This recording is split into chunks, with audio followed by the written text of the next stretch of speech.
Welcome to Behind the Event, a podcast that dives deep into the event industry. I'm Eric Westendorf, the founder of EventRender.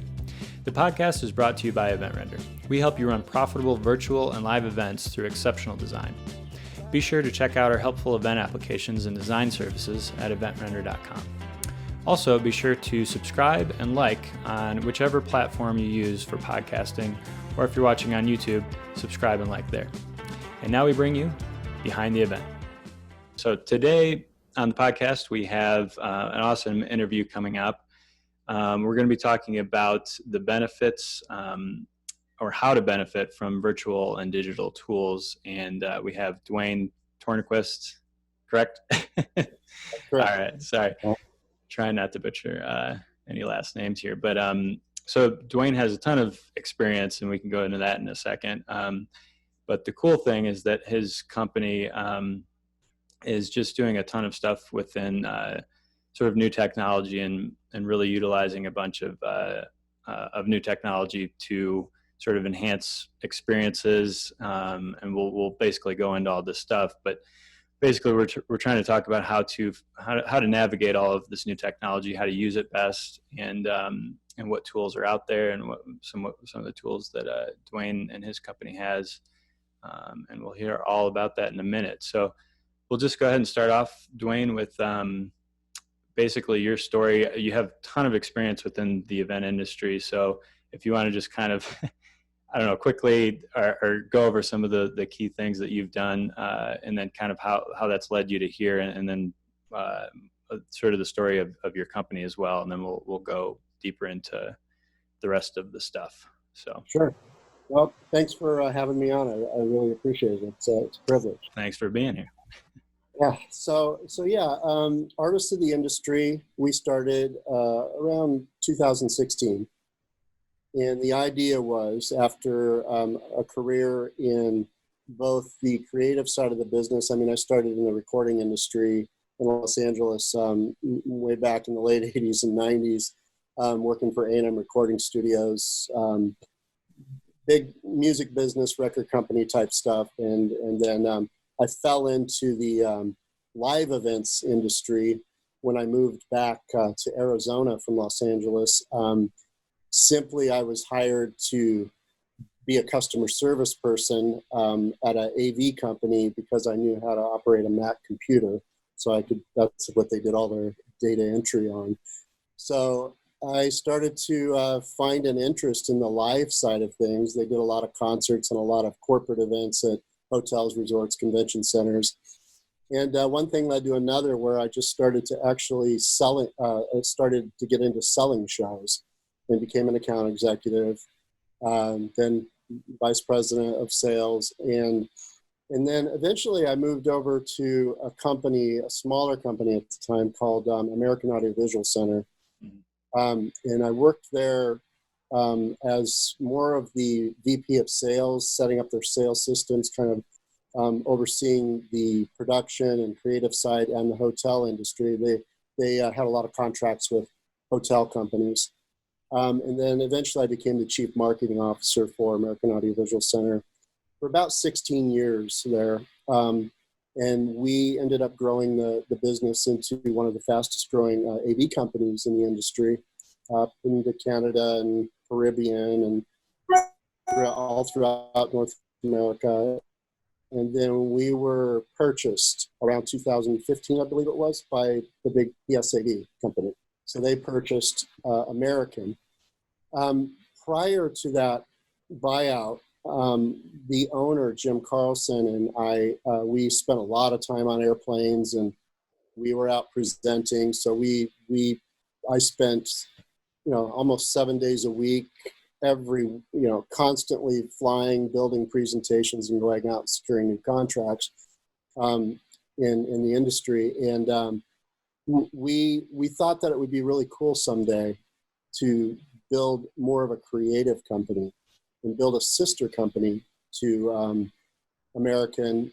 And that was our plan. And I was going to move to Chicago, and we were going to set it up in Chicago, work with ad agencies, that sort of thing. Well, PSAV bought the company, and we paused. I went to work for PSAV as an interim CMO for a while. spent about a year there, and then Jim and I decided let's do this. Let's build this business. So we built a brick and mortar in Chicago, full studio production facility, high-end recorded studios, edit suites, Unity game engine development. This is under the name of Artists of the Industry. Yeah, A of the I, Artists of the Industry. And we wanted to stay into the creative side of the business, but we also had started working with building out 3D site visits during the time with American to help showcase how events could look and feel like by putting 3D glasses on and showing the ballroom with sets and everything. And it was a little gimmicky, 3D was at the time, but we also knew that virtual reality was something for the future. And Unity had put out their first VR development system. So we were one of the first beta test companies at the time working with that. And this was during the time when the company was sold. So we decided to take that and pursue the VR side of it as well, and go back to our hotel and resort clients and say, we have a new company now. This is what we're doing. We're building out sales platforms to help drive revenue for hotels, resorts, convention centers. And then we also cater to the event side, but not on the AV, not with the AV, more of the creative, the content, music production, original, video production, graphics, things like that. So we have some pretty nice clients. We just finished a program on the creative side with Coca-Cola. They're a large client of ours. We've done work with United Airlines and several other, associations, pharmaceuticals, things like that. But on the other end, we had a Marriott approach us and say, we really like your ideas and thoughts. And if you could fly here, and I have something on a whiteboard I wanted to kind of show you to see if you guys have a solution for it. So they said, we want to actually do a full walkthrough and be able to screen share and have an app and be able to showcase the property and book the facility without having the customers or clients have to fly in and do full site visits. So we put together the first VTX for the Atlanta Marriott Marquis, and it was extremely successful for them. They paid back the investment within 3 months. They secured major events for the following year ahead of time, sight unseen, and booked an enormous amount of group room nights, food and beverage, and could basically say that the investment was paid back tenfold within the first quarter. So then we ended up growing throughout over the last couple of years with several other properties with that brand. And then we really started to get our foothold in the industry on the virtual side of the business, and then pandemic hit. Yeah. So for anyone that wants to see what Duane's talking about, go ahead and go over to artistsoftheindustry.com at some point and check out that would be the VTX platform, correct? Which would we have an interactive tab that takes you through all of those. There are lots of videos and demos, things like our apps that we create and talks about how these things come into play in the full VR stereoscopic. Exactly. So with that latest platform, that's basically creating just a what I would consider is one of the best virtual tours that I've seen. A 3D virtual tour with real 360 cameras that go through the whole hotel. So it's kind of the best representation that you can get over the internet of a site visit. So it's really, really cool stuff. And unfortunately, obviously, COVID has knocked the ability to go to sites and view different hotels and venues. So I'm sure you guys are running into some stuff there where it's probably slowed down a little bit. But either way, the ability to do that is pretty awesome. So go ahead and check that out. to get a better idea of what the heck this is. So we can go dive deeper into that in a minute, because again, we're trying to kind of cover these tools and different technology and what you can do with them. But obviously things are changing super quickly, and even faster now, obviously, that COVID's happening. It's just like even companies like you and I who make digital content, like we're even finding ourselves, right, still having to change a ton of stuff. It's like we already live in a digital world and we're making that stuff, but a lot of it relies on the live world too, Mm-hmm. So aside from, before we get into all that stuff, with all of your work, so that we can dive a little bit deeper on what you guys do, you have a good amount of platforms. I mean, we kind of just explained one of them, but aside from that, you have quite a few other things that you do. And would you consider your company mainly content creators, or creating digital tools, or kind of both? Is there any specific thing when you explain your company that people often misunderstand about what you guys do exactly? I think when we first started, it was a little hard to explain because we did a lot. And I would say that we could say we were a full turnkey content company all the way around, from digital to live events, all of that. And that's a big spectrum. Mm-hmm. We have very much narrowed down to what we are, and we are split straight down the middle with A of the I Creative, which is the standard production company. You hire us from concept, script writing, video production, graphics, everything to make the event and get the message to the audience. And creative side of it, we do that. But the key functionality of A of the I right now is A of the I Interactive, mm-hmm. which is custom developed and built software platforms. We do augmented reality, to where we've digitized menus and bar menus and restaurant menus within facilities, to where you can take a coaster or a menu and put a phone on it, learn more about the food or where it came from, where it was sourced, the drinks, and actually order from point of sale that is in the facility directly on the phone, by just kind of capturing the augmented reality on the menu or the coaster at the bar, and order it. Like, for instance, if you're in your on your balcony of your hotel room and you're in your robe and you don't want to go down to the bar but you want a drink, you could just put your phone on a coaster, see the drinks, scroll through them, order a couple of margaritas, hit the button, and it tells you how much it costs.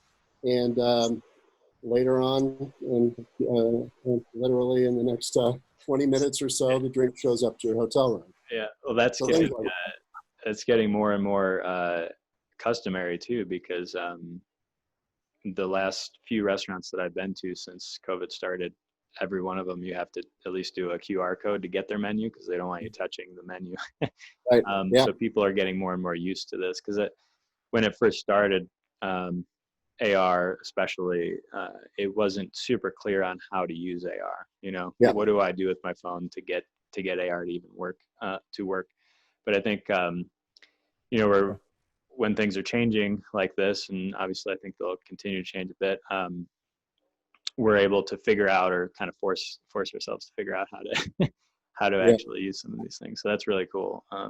Pretty cool. We were working on a project in LA that you could go out onto the bar and have all those functionalities, but you could also put up your phone and see all the places around, the Hollywood sign, and get information about that. So it was very interactive, and then share it on social media, what drink you ordered and where you are and everything. So there's all of those sorts of things, and everybody was so into it at the time when this pandemic hit. So all of that is there in parked, and it's not really, they're starting to talk more about the menus and the virtual tours now, but there's budgets to keep in mind. So we really had to pivot and find solutions that could walk people in as a gateway into the technology that would best suit them right now, Yeah. and then eventually get into that stuff when things start to come back and money starts to get spent again. Yeah, definitely. It's kind of a stepping stone for now. Yeah. Could you real quick, before we again get into more of the details of some of the tools and stuff, with artists of the industry, you kind of just talked a little bit about where you're at right now as far as content creators, but also you create digital software and tools, right? Mm-hmm. Do you have a clear or specific direction on where the company is looking to go, with all of that, or is it you're focused on those two things and you're just kind of going forward there? Yeah, we're looking to take the company to a point where we are the solution for the entire events venue facilities to sell and capture business and be able to use the platform for production companies to be able to do their layouts, but not your typical drawings or layovers or things like that. Actually be able to transport yourself into the space and see what it feels like to actually be in these events, because we've built a platform that we can do it in video, ultra high definition video, and walk around the space, almost build it like a dollhouse, and then transport yourself into the facility. And I see speakers being able to rehearse in the actual room at the podium, speaking to their audience. Yeah. In VR with the Oculus Go headset or something like that. All of that is there.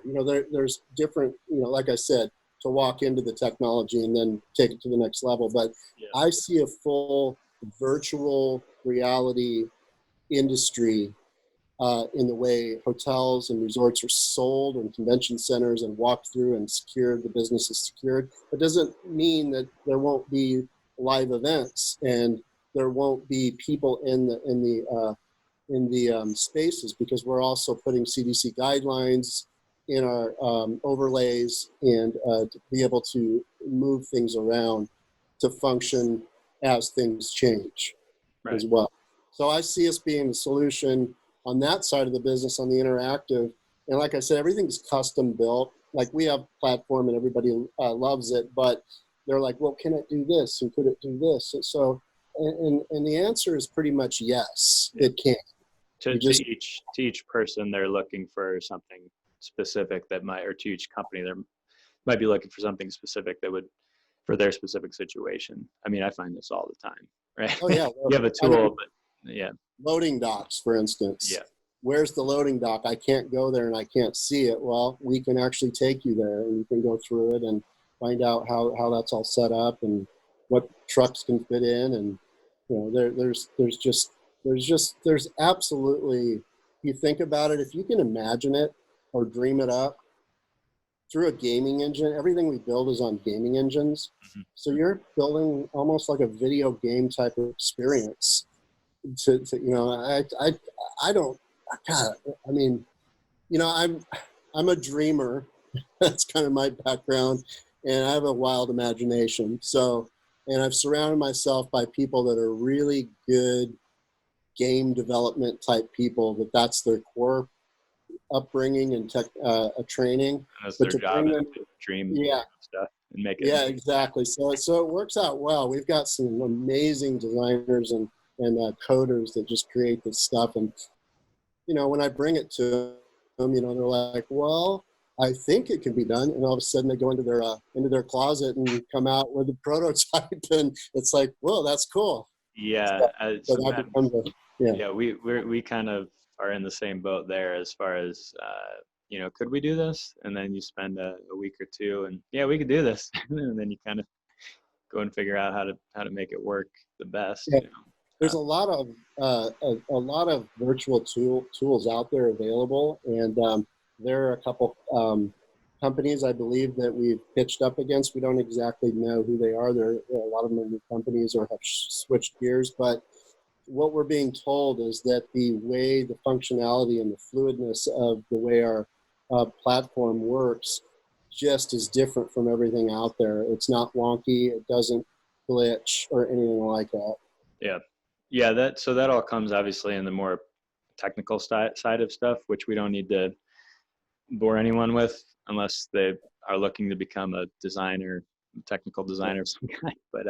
But ultimately, yeah, the background technical stuff with um, some of these engines, some of the software that's made, as it grows, the possibilities grow, right? So with better internet, with better computing, better just software design in general, over the years, these things have really grown. So when people from the outside ask us to do things like this, you know, whether it's our company or your company, it's always possible. It's just that sometimes it takes a little bit more computing, or the software that you're building your content on needs to develop more. And over the years, these things just become awesomely, like, so much better. I think we're Right. at a stage right now where um, some of these things that 5 years ago or so were a little wonky are becoming super just streamlined, or just you know really easy and simple to use, and very very much fluent. Um, Mm-hmm. so let's go into real quick now. We'll get into more of the tools and stuff that people might be wondering about. You have a number of tools along with the content that you guys create. We do not nearly exactly what you do at all, but we Right. do somewhat similar stuff in that we're creating renderings and somewhat virtual reality stuff where people can actually interact with an environment. So it's similar to a Oh, yeah. degree. I've Uh, seen some of your work. It's amazing. I mean, I see a big synergy there for us. I think that's kind of how we got connected is, how can we work together and take what you guys are doing, because we don't have that side of it that's not our core discipline. But we hire companies or combine efforts to actually build these things gotcha. when it comes to that. Yeah, So yeah. So we're using some of the same sort of back end tools and stuff, but uh, yeah, I definitely like to talk about like what's being created, what's out there, um, and how they're being used and what they're being used for, and then also like what we could potentially use them for it in the future, like what you were talking about just a minute ago, which is where they could possibly go to. So first off, could you just we already talked about the BTX platform, but you have a couple other tools as well, and then any other tools or interactive things that you want to talk about as well. Could you just kind of explain the few different ones that you guys have real quick, so that we know what you guys are working with? well, yeah. Like for instance, you mean like into the live event side of the business? We talked about augmented reality. We talked about the virtual tours and virtual planning, and the ability to take that platform up and then put it into a live environment. That's all possible to Right. do. So, Well, so you guys also have, excuse me, the like video broadcasting platform, which would be live but in 360, correct? Um, yeah, the ability is there, right. and depending on the audience side, it's definitely a lot more information that's streaming, and it's really cool. I don't know if that is cool enough to I don't know, for the costs of what the data transfer is when you have a server that has to handle that. Mhm. We've done it. Recently, we worked with United Airlines and we did a full VR of their national data center. And to be able to stream that and have people live on it to see it, that was a small audience. But if you're talking thousands of people that are all over the world in a virtual environment, yeah, it could get kind of expensive. We did a 360 using our cameras for Coca-Cola, actually, where we needed to broadcast. We can do live broadcast from uh, our VR cameras, which is fairly simple. It's just the platform of being able to stream it Hmm. is per seat, basically, of who's sitting in the audience. So it graduates up to, if it's an audience for I think 100 to 300, it's pretty cost effective. But if you're going to go to thousands of people, the cost can escalate pretty high. Yeah, right. So this is possibly living on servers, and you have to pay for server costs and stuff like that. Is that what? Yeah. Yes, Okay. yeah. Typically, you're dealing with an enormous amount of servers that are kind of put together and used across a grid Mm-hmm. to be able to handle that power and to be able to turn it up when you need to, and grab more servers that are connected on the grid to be Okay. able to handle it globally. But it's all doable. We did a great, successful live broadcast. Our 360 cameras. There were people in Brazil, just waking up and at their desk watching all their colleagues in Atlanta. Mm-hmm. As they were watching the keynote in the same place, they could scroll around on their desktop and see people. It was pretty interesting, and we can do multiple cameras. Our cameras each camera setup has about 9 cameras on each one of them. Right. So you can look up, look down, look all around. It's pretty Right. neat. Zoom in. Can, And so they're 8K, so it's okay. very good. So our technology, the way it's I think how I would say this is what we have the ability to do in broadcast is so high end and in quality, but the internet itself isn't at that level yet. Like for instance, Unless everything's fiber, because for anyone that doesn't know, I mean, I'm not an expert on fiber or internet, but it's so much faster, right? And with where we're at right now with the internet, it's just, even though our speeds are very fast, you can't send that stuff super quickly, no, unfortunately. so typically we'll down convert from maybe a 4K down to a 2K. We can go all the way up to 8K. Even in the Oculus headset right now, we down convert because the Oculus headset can't handle the 8K yet. But imagine when it can. Mm-hmm. Once that happens and you're able to do that, like with the Quest that we have right now with Oculus. Unfortunately, the supply chain right now is difficult because of the pandemic. But the Quest, we're able to build rooms inside the Quest and pick things up and move them around in full VR, but it's down converted to about 2K. Okay. The Quest is a higher end VR headset. Yeah, it's Oculus's version. It's their wired version, which is their gaming system, VR gaming system. But this is all inclusive. It's like it's the size of the Oculus Go, Right. but this will bring you through video. The Oculus Quest allows you to interact. There's a lot of great games. Like there's a game where you can go to, museums and go through and go into the world and play around with it, pick up the old books and look at them and things like that. So you can interact. And that's where we really see the technology going in that whole interactive game-like experience in the VR world. Since you brought this up, this is something I wanted to ask you anyways. You guys definitely do a good amount of VR and have been involved in that for a while. Could you talk about some of the benefits and shortfalls to VR compared to traditional monitors? Just traditional using a computer monitor to view something. I mean, I think the obvious thing is that you're more immersed. However, there's also shortfalls and stuff, like not everyone has them. But there's a lot more to it, I'm sure, as far as the technology. Could you just talk about what you know right now and where you kind of see those two things going? Exactly. Sure. So yeah, the biggest issue right now is if you have 200 people, let's use a round number, that's a small number in my opinion, and everybody needs glasses shipped to them, or they need to go purchase them.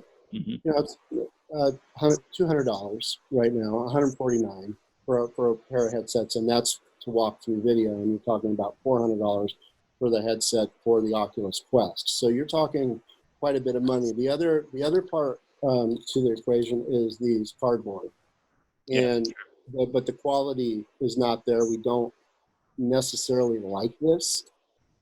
It can be a bit of a cool gimmicky piece to show them one piece of content within a full event, and these can be branded and all of that. That's great, but the downfall of VR exactly is the hardware itself. Okay. Downloading the content and the experience is simple. We have a full system to where you click it and you download it on your computer. It goes right onto the glasses. So that part of it's streamlined. It's very simple to do that. We did a documentary. We went to Africa and Kenya and Ethiopia and interviewed the locals and built a documentary to where they could send glasses out to donors to actually go to Africa and see what these people go through on a daily basis. And that was hugely successful, but you're talking about 30 or 40 glasses as opposed to hundreds. So it's there. And once the glasses get trimlined down and smaller and less expensive, which will happen over time, it was headed there. Facebook owns Oculus, and they have a whole warehouse and development system behind them that they're working on all of those things, and when supply chain gets back, I think those things will take off. So you don't see it going anywhere but getting better. Oh yeah, it's getting better. Just the Quest that was released over this last year, right before the pandemic, was amazing. I mean, I was sent a Quest and we were able to put our platform on it and play around with it and start to build prototypes for training. We have some great Quest training platforms to where you can go in and be at a workbench, and there's no limit to this. There's no limit to what you can do. Yeah, it's awesome. So that kind of lead into another question that I think a lot of people somewhat struggle with, including myself, when it comes to using all these tools and deciding what's best for the specific situation. There's quite a lot out there. Is the best route for companies that are looking to do something new and cool like this to just go, to a company like you and basically ask like, what are the possibilities, or, how do you really explain to the average consumer, event goer, or anyone really, how to decide on what to use? I mean, it's also new. There's so many different things that you can do with it. Sometimes it's hard for people in general, anyone, to imagine what you can do with it and what works best for it. I mean, when the pandemic started, I remember getting asked quite a few times, just what's possible, and that sort of thing. So, I've been trying to figure out as well how to best create something, or just tell anyone, this is what you need. Right. It's not easy until you sit down and kind of have that conversation and ask a lot of probing questions on and the main question is, what are you trying to achieve? Sure. What have you done in the past? All the typical questions when you even go to set up an event. What have you done in the past? What have you seen out there? And what would you consider something that is amazing that you haven't seen, but you want to know if it's possible? We ask a lot of questions, about the product line of an event or of a company, what they're trying to achieve with their actual company. And we try to figure out, put a game mind into it. Let's create that world. Let's create a world that doesn't exist right now and give you that dream by using VR. So like, for instance, even with our virtual tours, everybody said, well, I want a virtual tour. And the word VR and AR, nobody really understood the difference between them. And maybe somebody has gone to a Six Flags and went on a ride and experienced a very almost cool but gimmicky but wonky and made them sick to their stomach. We had a booth set up at the IMAX conference last year, and a lot of the people coming by our booth said, oh yeah, I don't want to look at that, that'll make me sick. But once you said, if you can convince them to sit down or stand there and put the headset on, after you say, no, this is different. This is an experience, because the way we do stabilization and create the experience is very, very well thought out, to where there isn't that vertigo feeling of what old VR used to be like. So unless you show them, like when we pitch hotels or convention centers, after our initial screen share of the apps and the iPad version of all of this, we want them to get into VR. So we actually ship them out VR glasses, and we walk them through how to quickly set them up and watch them. Mm-hmm. And afterwards, they're like, "Oh my, that was so cool!" Yeah. And so we did a hotel conference that Marriott used them, and they used them for the site visits and sat across the table with their clients, put the glasses on, and the person that was in the VR was actually the salesperson they were speaking to in the same suit. So it was really, really cool. And it just the cool factor alone. And that was a 4-minute experience of walking through the entire hotel. And, you know, being in the headset sometimes can be a little trying, because, you know, you're wearing this bulky thing, and if it's not a great experience, it's uncomfortable. Mm-hmm. But after the 4-minute experience, they were like, that was so cool. And then they look across to the live person sitting at the table, and it's the same individual, and it just stimulates a lot of conversation. Our virtual documentary with Africa was 8 minutes long, and we found that was not too long, because it was interesting. Yep. And it's really storyboarded out like a film. Yep. You have to think of it that way. Like when you do an experience, you have to think of like almost a film producer. You're writing a script, you've got all your scenes and sets, and you have to take that experience has to be like a entertainment type of. You're really trying to take someone to a different environment. You know, you don't want to forget that they're on. Go halfway there. You want to take them all the way to this other environment, make them feel like they're actually there. Yeah, you have to forget you're wearing headsets, and you do. Once you're in it for a while, you forget, and when you come back. I went to a VR gaming experience that they took a full shopping mall and created a game out of it recently, and it was done really well. And we were in it for a half an hour, and it took a little while to get my sea legs back, and because I was in that world for so long, and then I had to get in the car and drive after battling all these ghosts and monsters. Right. And but the technology is really cool out there. Yeah, it's unfortunate from my perspective, because I don't use VR a ton.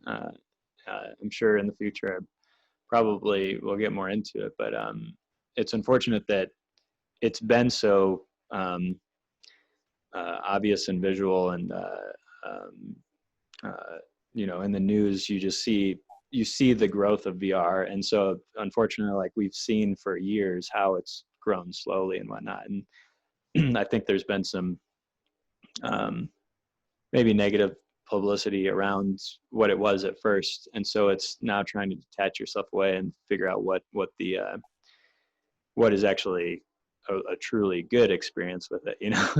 So VR's been around since the late 70s and 80s. They were using that's true.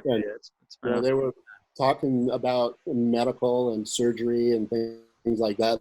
But it just wasn't fully developed, and it kind of fell apart for I would say over a decade before the development started back up. And I think 3D success in the movie industry kind of started to bring it to a point where VR was the next logical step. Mm-hmm. So I think the entertainment industry drives a lot of the technology, and if you can have some successes in the entertainment industry and have some great games and some experiences, it makes sense to be able to take that technology and bring it into the corporate world as well at that point, and a consumer world.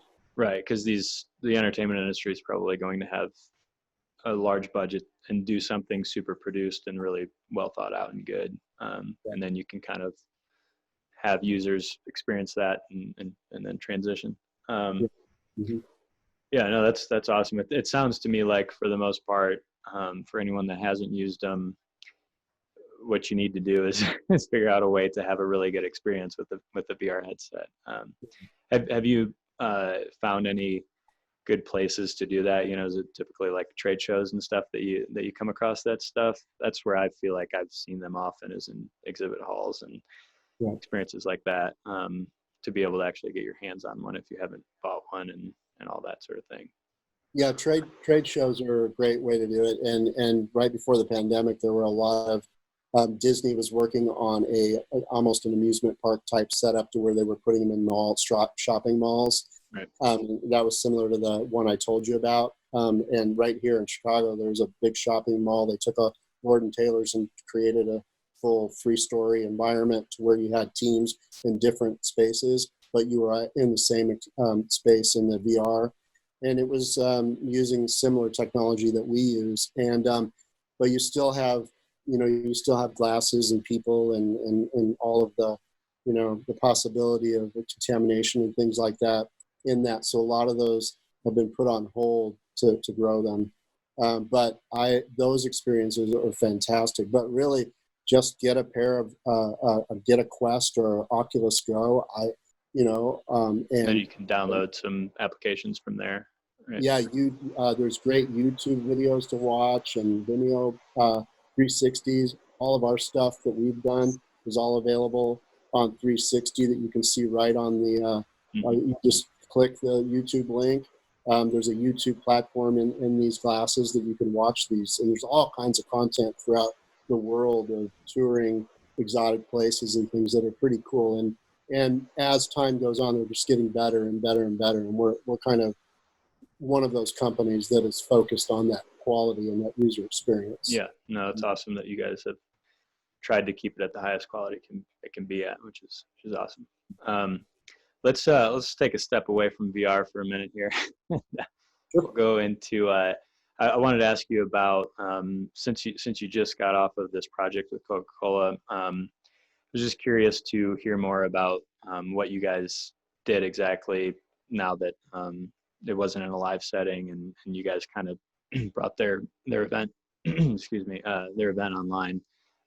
Could you just kind of go through sort of what happened with the event, how it went, just your experience, what you guys were able to do to kind of to make that experience in a virtual setting rather than a live setting, how that went? Sure. Yeah, it was a lot of fun. Very successful. The event was supposed to be in April live, and it was the Coca-Cola Scholars Foundation. So there were 150 kids receiving scholarships, and this was our third year producing the live event. From the set design to the scripting, everything that went on with it. Worked with a AV company in Atlanta to stage it, and it was supposed to happen, and they were still trying to do it live. We had our flights booked, everything, and then it just really couldn't happen because they did the lockdown in Atlanta.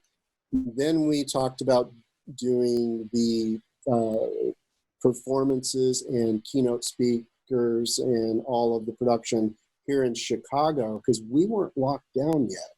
So we were going to use our studio facility and really make it nice and film it here, use the green screens, all of those sorts of things. Then we got locked down at the point. So it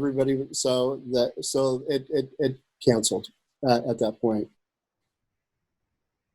But it's such an important event, and these kids deserve to be recognized, and they did not want this not to happen. So we started to design and put thought to how do we do live performance, because there were live musical performances and keynote speakers and great graphics, custom music for walk up and all of those sorts of things. So we started to just kind of build out a platform and storyboard what that would look like, and then forming a relationship with a broadcast AV type of broadcast company that was doing the live webcasts. They could shoot it all.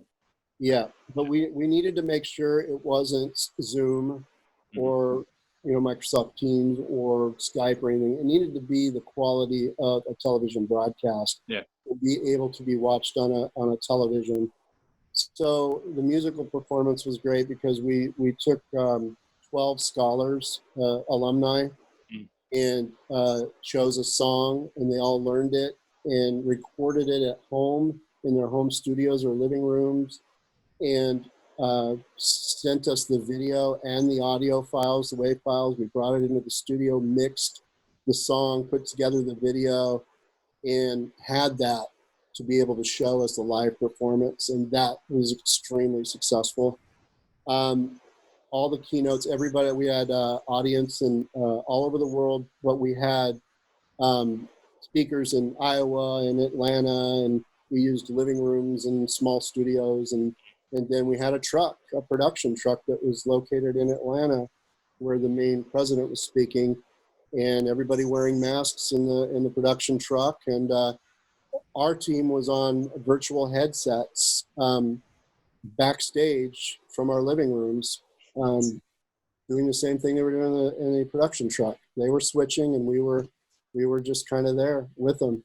So we did rehearsals and just did everything online. It was a great learning experience for everybody, including the client. And there was a lot of little stumbling blocks along the way, just, how do you do this, and how do you budget it to do it like this? And we went from having the ability to travel with a small crew to go film it so we can keep the consistency, to dropping broadcast systems to everybody to be able to record themselves because nobody could travel anymore. So there were a lot of things that stopped and started that led us up to the event. But it was Did you have a sort of adjustable air date then because of all the stuff, or did you have a deadline that it needed to be aired by? Now, once we chose the dates, it was a hard date.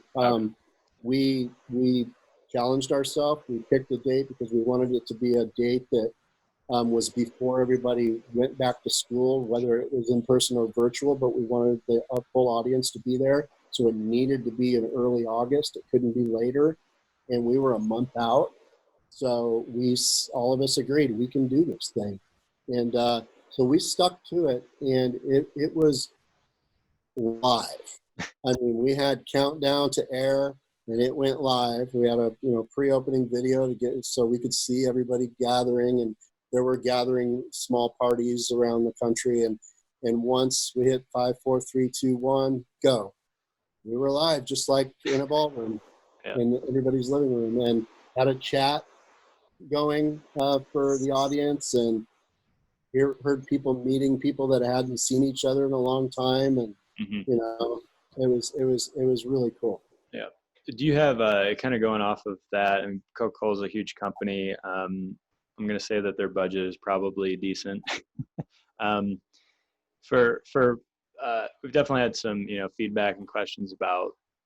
Obviously, there's a lot of companies out there that are, or industries rather, whether you're talking about nonprofit or education or fundraising, that don't have huge budgets. Have you come across anything lately, or that you guys are doing that seems to be a good solution for a sort of conference or just solutions for lower budgets, where these companies just don't have as much money to spend on a huge production or anything like that? Would you recommend other software or anything like that, or what are your thoughts on that? Well, Zoom and those type of products, a lot of people use. There's a corporate version, of course, that people have, and that's doable at that level. And then Vimeo has a whole platform that they support. And then there's custom versions of it, and that's what we built. That we didn't actually build that's not our core competency, but we worked with a company in Georgia that did that. But they do everything from your basic all the way up to custom. Like, we had to build out windows and designed it to look and feel more like a website, but to be able to enlarge it onto a large television and have the aspect ratio work properly. The production and the creative that went into it really wasn't any different than doing a live event, because the same hours, the same graphics, the same video, there wasn't a lot of extra costs except the start and stop and kind of changing direction, just because there was some different formatting and some things needed to be changed and it was new. But there really isn't that much of a difference. Of course, you're not having to pay a full rigging outfit and rig a ballroom and all of the food and beverage that goes along. So it's actually, from what I see, the budget is much, much lower. And I think the client spent a lot less money doing the event, and it was very impactful. Right. So I think in this environment, there is budgets for every option, there's an option for every budget right now. Right. The hard costs are the hard costs of streaming it and the hours that are put into it, but it's not some it's not blue sky, dreaming this is going to be a Hollywood production type thing. Mm-hmm. It's very straightforward. As a matter of fact, customers were coming to us at the beginning saying, what can we do that's totally cool and different in a virtual environment? It's never been done before on the screen.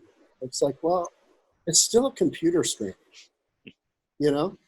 So I would say what instead of trying to create some really gimmicky kind of really cool, neat thing, even the 360 broadcasts, is it necessary? Mm-hmm. It's more expensive. Or do you just pay attention to the quality, the signal, the testing, the rehearsing, make sure everything is in its place properly, and do it correctly at a good budget? Because, people don't have, they've laid people off. There's people furloughed. They don't have extra budget. So hopefully when we all get back to work and do normal stuff again, this will augment those events, and the budgets will go up because there's things to add on to. Sure. So ultimately, if you do enough rehearsing and planning beforehand, you don't necessarily have to spend a ton on the production of it. It can ultimately be a really, really good content and a really well thought out presentation. And you don't necessarily need everything, depending on what your budget is. Obviously, the technology adds things here and there, right? But ultimately, there are options, like you said, for everyone.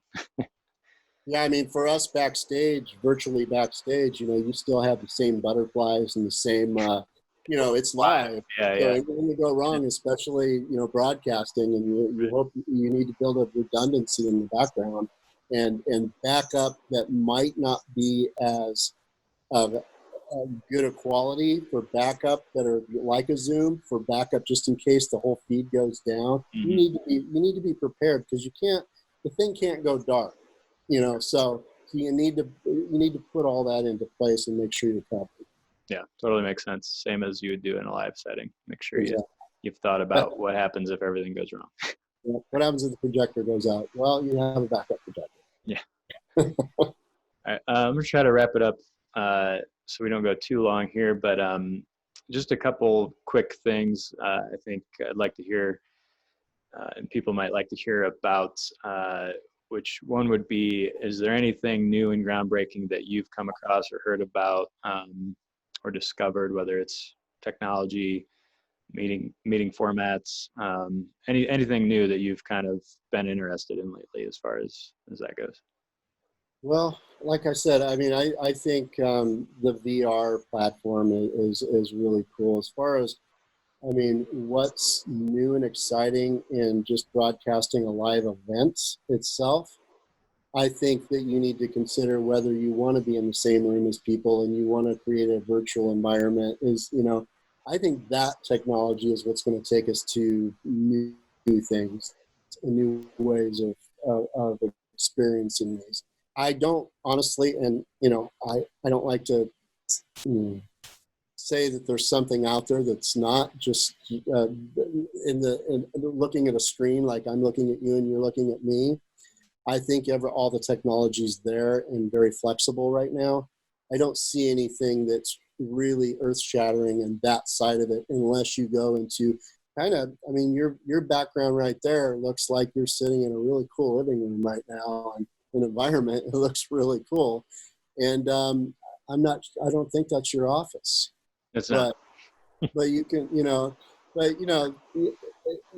it's, you get into a space where is that really where people want to go? Is that how much money do they want to spend, basically? But I don't see anything in the actual meeting and event side of things in the live environment that is different than what's going on right now. Okay. So it kind of translates all. Yeah. Yeah. Right now, we're focused on trying to help our customers sell into their spaces and events and do this virtual type of event. Mm-hmm. But we're really trying to capture and sell the spaces that are 2021, 2022, and capture live events that people can go back, and whether it's like we have an event we're working on right now, instead of 1,000 people in a ballroom, it's going to be 200 VIPs with the tech set up in one section of the ballroom and the audience in another, socially distanced, and then broadcast Okay. out. So that's where I see this headed. It's going to slowly build up to where events are going to come back, but they're just going to look different until there's a vaccine or whatever has to happen. But it will come back. It's just going to be a difficult year ahead of us, and a little bit of growth and a lot of start and stop to get us there. Yeah, definitely. Yeah, I see it as a gradual process where things will change slowly depending on what happens, right? So like if a vaccine comes, depends on how effective the vaccine is, right? Because we're not just going to rush into things if the vaccine isn't super effective.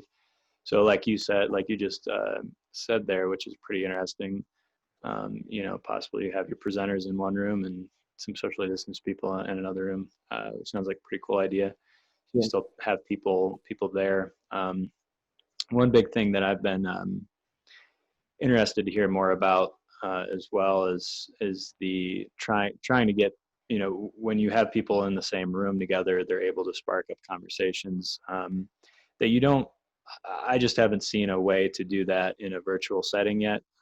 You can obviously, there's some platforms out there where you can tell other people what you're interested in, and then you go ahead and get in a little meeting group together, and then those people talk about whatever they're interested in, which I think it's doable.